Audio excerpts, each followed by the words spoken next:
Bro, and also, no, actually, in the past, nakilala lang kita sa mga friends ko, mga girls. Kasi mas... Friends mo mga girls? Oo, mga Dun yung... napapakinggan ka nila eh. At mas naging, naging, nasundan na kita, naging paborito ko yung Benta Bounce. At saka yung... Pa rin to. Ayun, ganun pa rin to. Yun. Ganun pa rin Ganun to. pa rin to. Saan galing yun? Tapos yung Benta Bounce, sobrang nasa labas sa mga Wild Dogs, me and my compadres.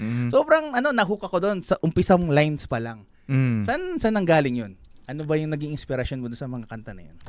Sa mga pang araw-araw na ginagawa lang namin, yun lang, para hindi ako mahirapan magsulat ng kanta. Kinukwento ko na lang kung ano yung ginagawa namin. Tapos tinatry ko na lang paastigin sa words. Pero basically, yun lang talaga ang mahirapan ako magsulat ng kanta pag hindi namin buhay. Matagal yun. Mag-iimbento pa ako ng senaryo sa utak ko, di ba? Kaya yun lang ginagawa ko. Kung ano lang ginagawa namin.